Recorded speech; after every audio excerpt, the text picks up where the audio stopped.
It is vitally important that the listeners realize the following, that 99.99% of unbelievers, as well as of Muslims, have no idea or have never heard of the Charter of Umar. After the rapid expansion of the Arabian Mohammedan dominion in the 7th century, Mohammedan leaders were required to work out a way of dealing with non-Muslims, who remained in the majority in many areas for centuries. The solution was to develop the notion of the dhimma, or protected person. The dhimmi were required to pay an extra tax, but usually were unmolested. This compares well with the treatment meted out to non-Christians in Christian Europe. The Pact of Umar is supposed to have been the peace accord offered by the Caliph Umar to the Christians of Syria, a pact which formed the pattern of later interaction.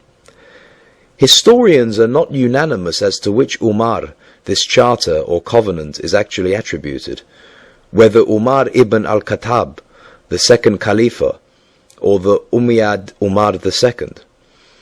In the final analysis, it is not important to whom it should be attributed, since the conquering Mohammedan Muslims implemented it and have been doing so for the last 1400 years, and continue to do so in the 21st century in most Mohammedan states. The following is from Al-Tartushi, Siraj al-Muluk, pages 229 to 230. We heard from Abd al-Rahman ibn Ghanam as follows: When Umar ibn al-Khattab, may Allah be pleased with him, accorded a peace to the Christians of Syria, we wrote to him as follows: In the name of Allah, the Merciful and Compassionate. This is a letter to the servant of Allah Umar ibn al-Khattab, commander of the faithful, from the Christians of such and such a city. When you came against us, we asked you for safe conduct, aman, for ourselves, our descendants, our property, and the people of our community, and we undertook the following obligations toward you.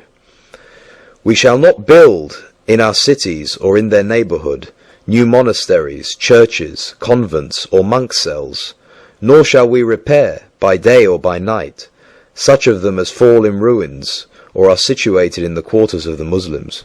We shall keep our gates wide open for passer-by and travellers. We shall give board and lodging to all Muslims who pass our way for 3 days. We shall not give shelter in our churches or in our dwellings to any spy, nor bide him from the Muslims. We shall not teach the Quran to our children.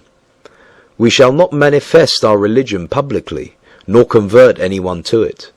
We shall not prevent any of our kin from entering Islam if they wish it. We shall show respect toward the Muslims, and we shall rise from our seats when they wish to sit.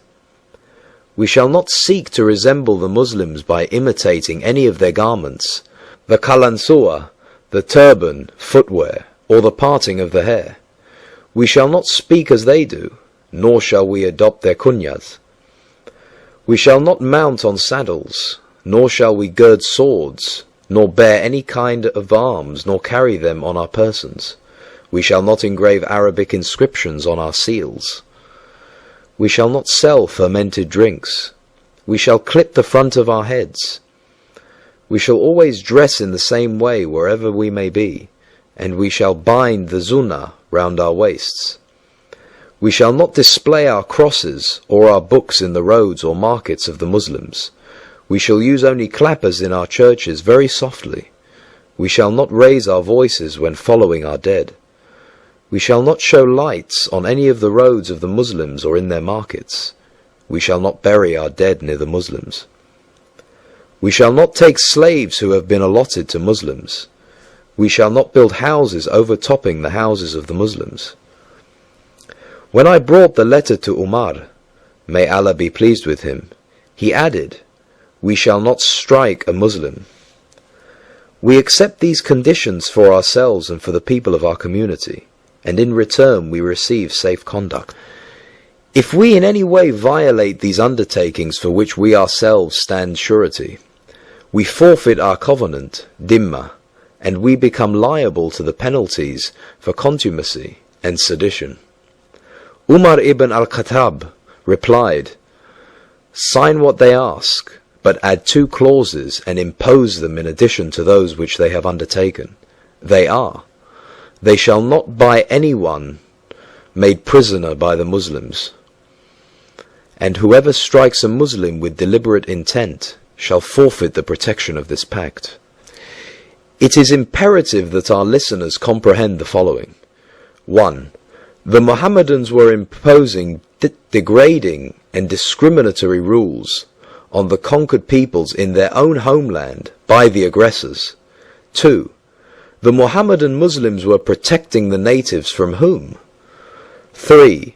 Every condition above represents utter contempt for the religious beliefs and feelings of the subjugated peoples, for their culture, their heritage, and their dignity.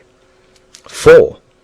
Although generally they were unmolested, it did not stop the leaders to have them massacred whenever they needed to distract the Mohammedans in times of stress. 5. While the Mohammedan Muslims in the majority of their countries continue to implement many of the above against all unbelievers, they, with an obscene degree of hypocrisy, demand all human rights in the democracies, and at the same time, disloyally intend to bring down the institutions of the host countries to their abysmal level of intolerance, ignorance, and stupidity. I would like to leave any further conclusions or comments to our listeners regarding the mercy and compassion of Mohammedan Islam vis-à-vis the people of the book.